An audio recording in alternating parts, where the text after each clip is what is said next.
So again, this is really good. You have to make sure you understand where you're speaking.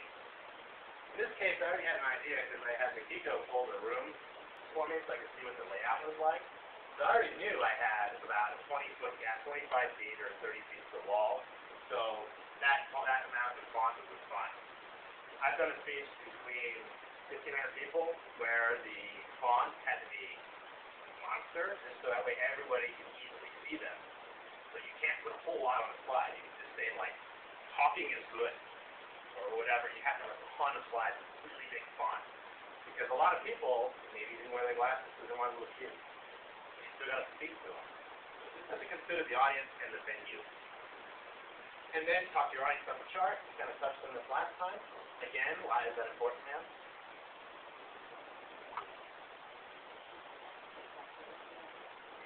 And one more. What do you think about that?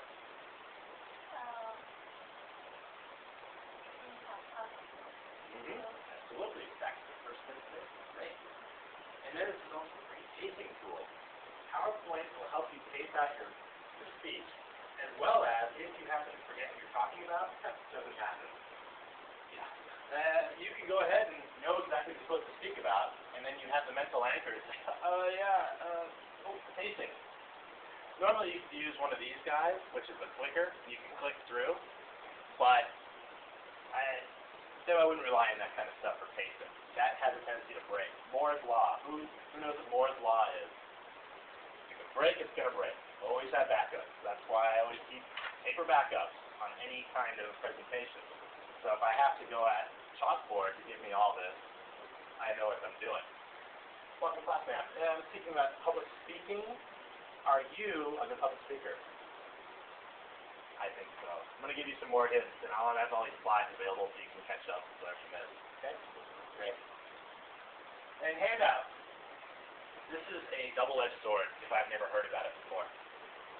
Why would it be a double-edged sword? Can someone give me a guess why the good and bad of a handout? Sir? I've had people where I give them a handout and they try to flip ahead, and then they're reading your presentation and not paying attention to you. Exactly. How about one other one, sir? You pretty much covered one. Awesome. I like that. Good intention. Handout. When are you going to give the handout? If just like he stated, I don't want to have my guys going through at the beginning of my speech and seeing all my material, because at that point, they have an ability to prejudge what I'm talking about. So if they've already seen 10 pitches about a chair today, they might already automatically just go away. I've already seen 9 of these, I don't need 10, right? If they already knew what you're talking about. But if you pitch them the idea in a different way or a different manner, it can pop them into action. So don't give away, that's your game plan when you're speaking. And what do you want to include on handouts? I want them to ask me for the additional information. So if you were just to read these slides, there's no way you get any of the information I'm talking about. You would have to go down, hey, where do I have to go to? Oh, a website. Oh, maybe I should go check out the additional material. Shove them into your website. You get them to call you. It's an action item. So if they need more information, you just say, hey, here's my slides, here's my information. But if you want to have more details, contact me directly, and I can help you out. It's planning your actions while doing your slides. You don't want to give away all your hints. If you mess up, it's not written anywhere. So you can just say, oh, okay, fine. More or less information. Where do you think it would be better to use more information? Where do you think it would be better to use more information? Green shirt.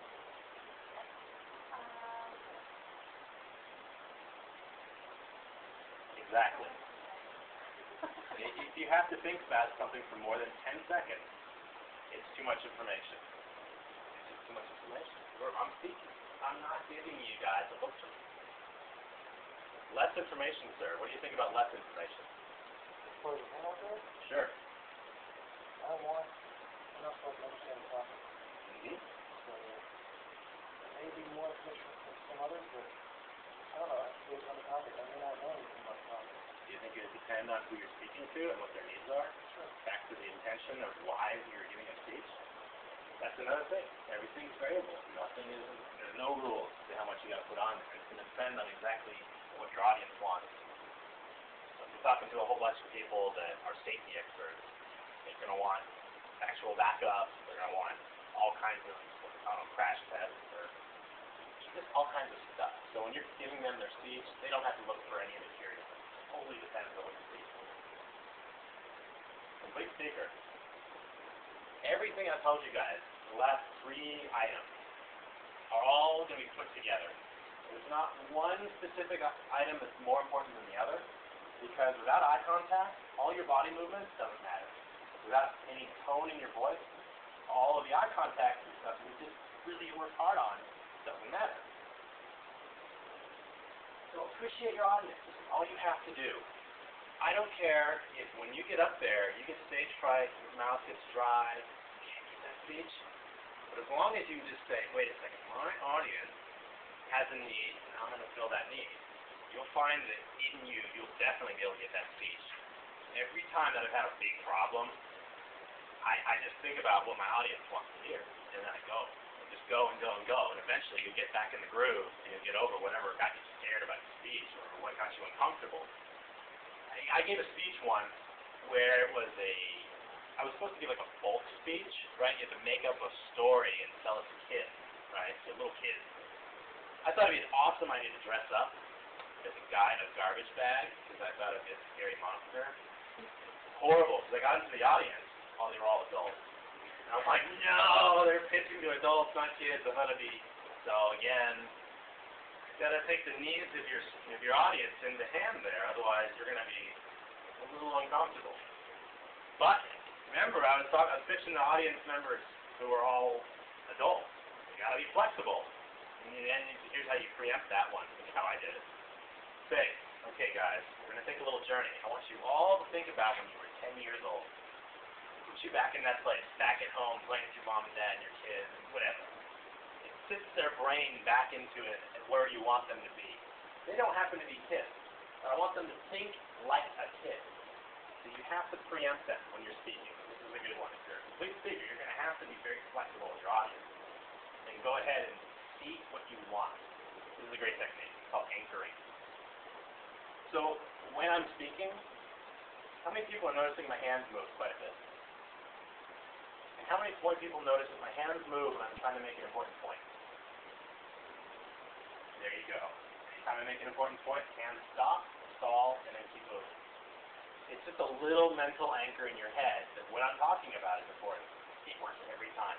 Try it on your buddies. This is a great one. If you want to buy them beer, right? You're going to go out and have beers after whatever you guys are doing. A great technique to use to get them to want to be happy again is you put beer in front of them and then pinch them on the back of the arm. And it's kind of like Maslow's dog. Pavlov's dog. Thank you, ma'am. It's where you're seeding an emotion or a response based on what they have around them. You can do the same thing with speeches, but you just have to use different anchors. When I want to point, I pause. When I want to make something make you really think about it, I'm going to look at each of you, little puppy eyes, I want to elicit you guys to do something. So by doing the same action over and over and over throughout my presentation, you guys get the idea of what I want you to do. I want you to remember this. I'm making a point now.